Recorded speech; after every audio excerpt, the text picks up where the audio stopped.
Good morning students. આજે આપણે ધોરણ 5ની અંદર activity 4B, activity 4C, activity 4D, ત્યારબાદ એક્ટિવિટી 5A અને એક્ટિવિટી 5B આજે શીખવાના છે। ખૂબ સુંદર મજાની એક્ટિવિટી છે।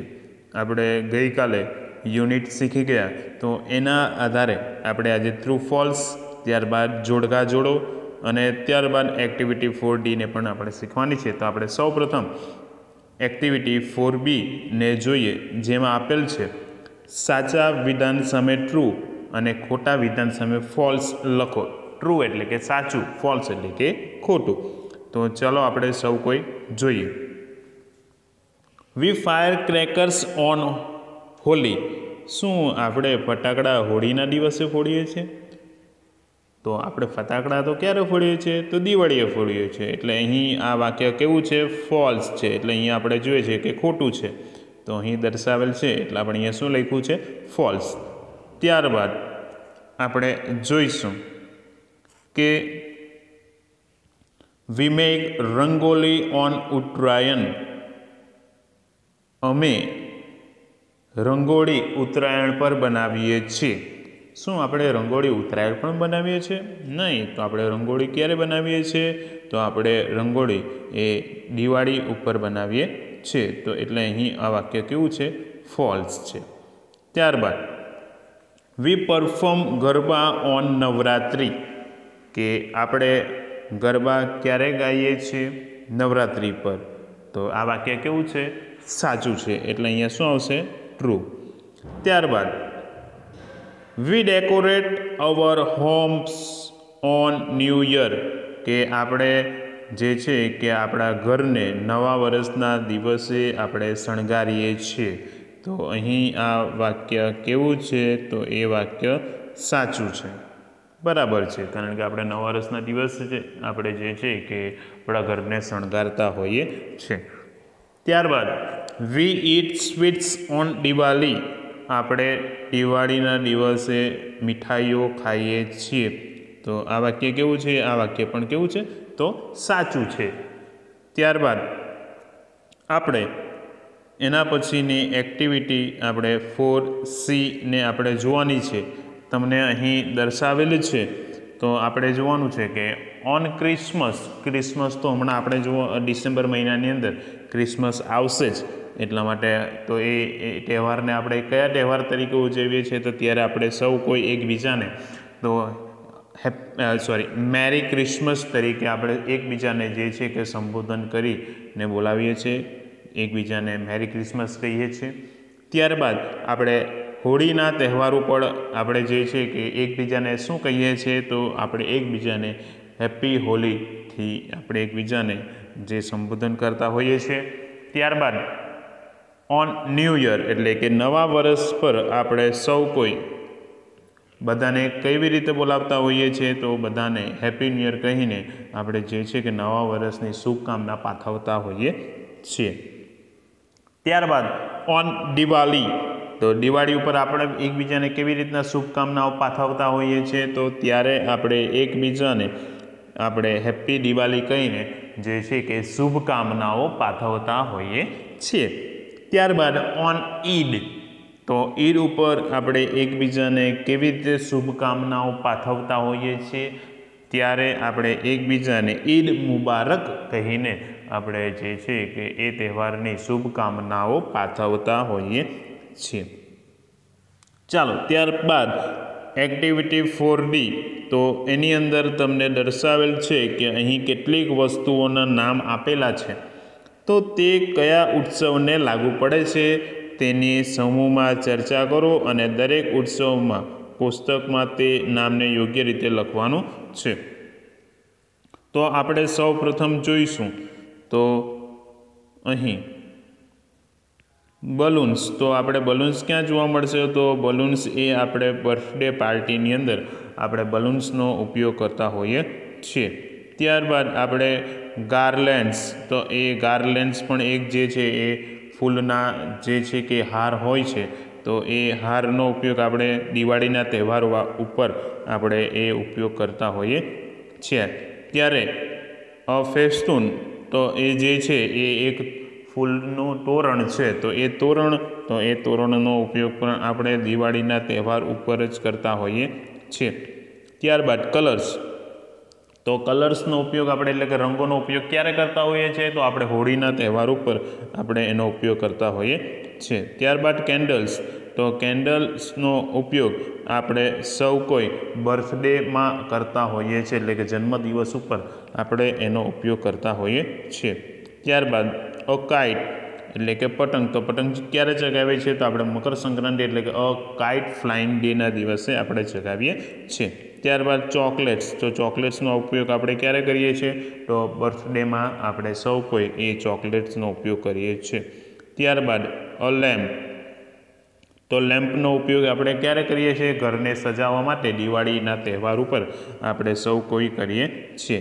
ત્યારબાદ ફ્લાવર્સ. તો ફ્લાવર્સ પણ આપણે દિવાળીના તહેવાર ઉપર આપણે એનો ઉપયોગ કરતા હોઈએ છીએ. ત્યારબાદ ગિફ્ટ. તો આપણે ગિફ્ટ ક્યારે આપીએ છીએ? તો આપણે બર્થડે ઉપર આપણે જેની પણ બર્થડે હોય ત્યારે એને આપણે ગિફ્ટ આપતા હોઈએ છીએ. ત્યારબાદ સ્વીટ્સ. તો સ્વીટ્સ તો આપણે મીઠાઈઓ ક્યારે? તો આપણે દિવાળીના તહેવાર ઉપર આપણે સ્વીટ્સ એકબીજાને આપતા હોઈએ છીએ. કેક. તો કેક ક્યારે કાપીએ છીએ? તો આપણે બર્થડે ઉપર આપણે કેક કાપતા હોઈએ છીએ. તો આવી રીતના દરેક ખાનામાં અહીં લખેલું છે એ પ્રમાણે તમારે તમારી ટેક્સ્ટ બુકમાં આ બધી જ વસ્તુ આજે જેટલું પણ આપણે એક્ટિવિટી કરવાના છે એ બધી જ એક્ટિવિટી તમારે તમારી ટેક્સ્ટ બુકમાં એ હોમવર્ક રૂપે લખવાનું રહેશે. ચાલો તો ત્યારબાદ આપણે એના પછીની એક્ટિવિટીને જોઈએ. એક્ટિવિટી 5A જોડિયામાં કામ કરો. ઉદાહરણ પ્રમાણે પ્રશ્નોના જવાબ આપો. અહીં તમને જોઈ શકો છો તો આની અંદર તમને એક્શન વર્ડ્સ આપેલા છે. જે એક્શન વર્ડ્સ જેવા કે cooking, swimming, running, eating, crying, riding, singing, sleeping, climbing, praying, drawing અને પ્લેઇંગ. આ જેટલા પણ અહીં એક્શન વર્ડ્સ આપેલા છે તો એ કઈ ક્રિયામાં છે? તો એ ચાલુ ક્રિયામાં છે. એટલે કે તમે હમણાં ક્રિયા કરી રહ્યા છો. આપણે સૌપ્રથમ આવે તો કુકિંગ. તો કુકિંગ એટલે કે રાંધી રહ્યા છે, રસોઈ કરી રહ્યા છે. સ્વિમિંગ એટલે તરી રહ્યા છે. રનિંગ એટલે કે દોડી રહ્યા છે. ત્યારબાદ ઇટિંગ તો ખાઈ રહ્યા છે. ક્રાઇંગ તો જે છે કે ક્રાઇંગ એટલે કે રડી રહ્યા છે. ત્યારબાદ રાઇડિંગ તો સવારી કરી રહ્યા છે. સિંગિંગ તો ગાઈ રહ્યા છે. સ્લીપિંગ તો ઊંઘી રહ્યા છે. ક્લાઇમ્બિંગ એટલે કે ચડવું એટલે ચડી રહ્યા છે. પ્રેઇંગ તો પ્રાર્થના કરી રહ્યા છે. ડ્રોઈંગ એટલે ચિત્ર દોરી રહ્યા છે. પ્લેઇંગ તો રમી રહ્યા છે. તો આ બધા કેવા છે? તો આ આપણા જે છે કે ચાલુ વર્તમાન કાળના આ એક્શન વર્ડ્સ છે. તો અહીં વ્યક્તિ શું ક્રિયા કરી રહ્યો છે? તો અહીં દરેક વ્યક્તિની ક્રિયા તમને દર્શાવેલ છે. એમાં તમને અહીં ક્વેશ્ચન પૂછેલા છે. હુ એટલે કે કોણ, ઇઝ એટલે કે છે. તો આપણે અહીં તમને સૌપ્રથમ એક એક્ઝામ્પલ દર્શાવેલું છે. પ્રથમ એક્ઝામ્પલને આપણે જોઈએ. Who is cooking. તો રાંધી કોણ રહ્યું છે? તો કોણ રાંધી રહ્યું છે? તો તમને ચિત્રમાં અહીં તમને સીમાબેન જોઈ શકો છો છેલ્લે. તો સીમાબેન શું કરી રહ્યા છે? તો એ રાંધી રહ્યા છે. એટલે શું આવશે? સીમા ઇઝ કુકિંગ. તેવી જ રીતના હુ ઇઝ સ્વિમિંગ. તો સ્વિમિંગ કોણ કરી રહ્યું છે? ચિત્રમાં જુઓ તો તમને અહીં જોવા મળશે કે દીક્ષા.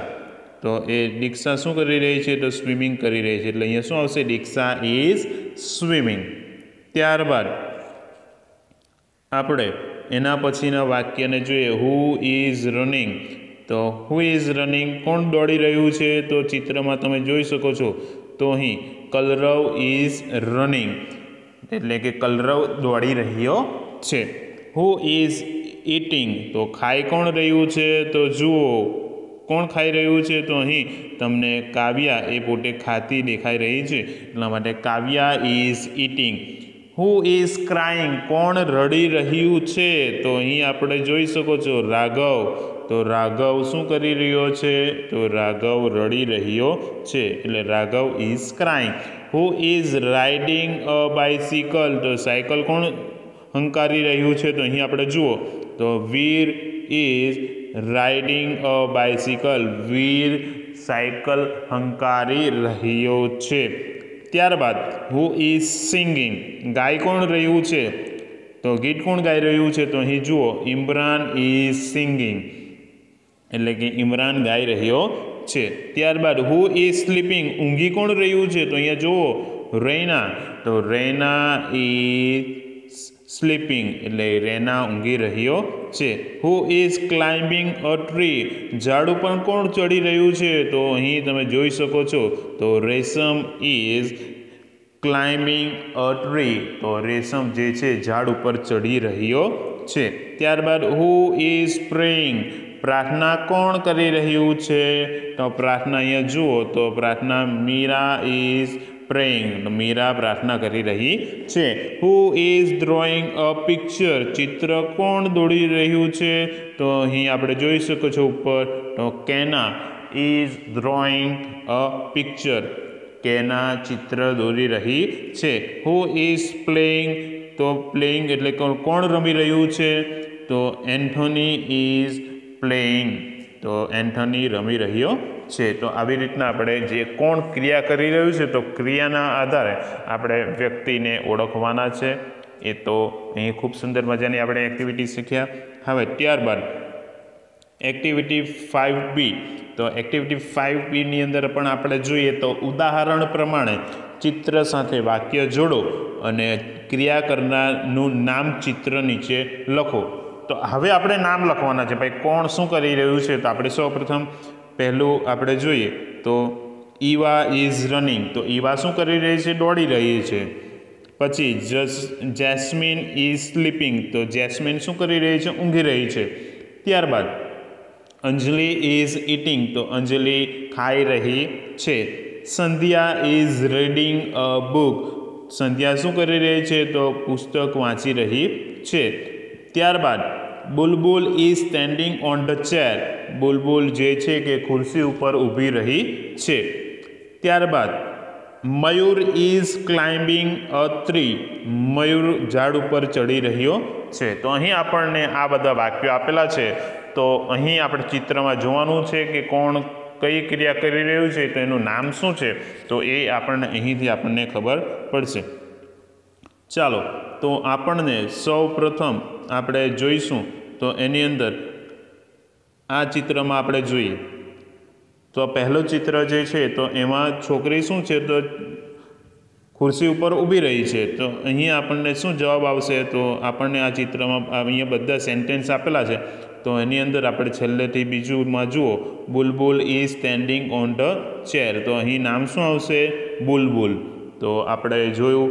ત્યારબાદ આપણે એના પછીનું ચિત્રમાં આપણે જોઈએ તો એની અંદર સૌપ્રથમ અહીંયા જુઓ આ જે તમને ચિત્રનું આપણે ગોળ રાઉન્ડ કર્યું છે તો એમાં છોકરી શું કરી રહી છે, તો વાંચી રહી છે. તો એવું કયું વાક્ય છે જે વાંચી રહ્યું વાળું છે, તો આપણે જોઈશું. તો વાક્ય કયું છે, તો સંધ્યા, સંધ્યા ઇઝ રીડિંગ અ બુક, તો આ છોકરીનું નામ શું છે, તો એ સંધ્યા છે.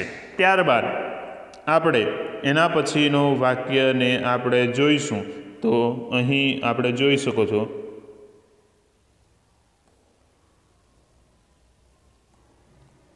અહીં આપણે જુઓ તો આ છોકરો શું કરી રહ્યો છે, તો ઝાડ ઉપર ચડી રહ્યો છે. તો કયું વાક્ય જે છે કે એ ઝાડ ઉપર ચડી રહ્યાનું છે, તો આપણે જોઈએ છે મયુર, મયુર ઇઝ ક્લાઇમ્બિંગ અ ટ્રી, એટલે આ છોકરાનું નામ શું છે, મયુર છે. ત્યારબાદ આપણે જોઈશું કે એના પછી કોણ ઊંઘી રહ્યું છે, તો અહીં આપણને જુઓ તો કોઈ ઊંઘી રહ્યું છે તેનું નામ શું છે, તો અહીંયા આપણે ઊંઘવું એટલે કે સ્લીપિંગ, એટલે સ્લીપિંગવાળું વાક્ય કયું છે, તો બીજું છે. તો એ છોકરીનું નામ શું છે, તો જેસ્મીન, તો જેસ્મીન ઇઝ સ્લીપિંગ, તો આ વાક્ય એનું બનશે. ત્યારબાદ આપણે એના પછીનું વાક્ય ચિત્રને જોઈએ તો અહીં કોણ દોડી રહ્યું છે, તો દોડવું એટલે કે રનિંગ, રનિંગ એટલે કે આપણને જોવા મળશે તો આની અંદર તો ઈવા ઇઝ રનિંગ, એટલે અહીં આપણો વાક્યનો જવાબ શું આવશે, ઈવા, ઈવા જોવા મળશે. ત્યારબાદ આપણે જોઈએ છીએ તો એના પછીનું જે ચિત્ર છે તો એની અંદર તો અહીંયા જોઈ શકો છો તો સોરી અહીંયા કઈ છોકરી છે તો એ છોકરી શું કરી રહી છે, ખાઈ રહી છે, તો એ વાક્યનો જવાબ શું આવશે, તો અહીં જુઓ તો એ ખાઈ રહેવું એટલે કે ઇટિંગ, એટલે અંજલિ ઇઝ ઇટિંગ, તો અહીં વાક્યનો જવાબ આવશે અંજલિ. તો આપણે અહીં આજે ખૂબ સુંદર મજાની એક્ટિવિટી શીખ્યા. હવે આપણે આવતીકાલે હવે પછીના લેક્ચરમાં મળીશું. જય હિન્દ.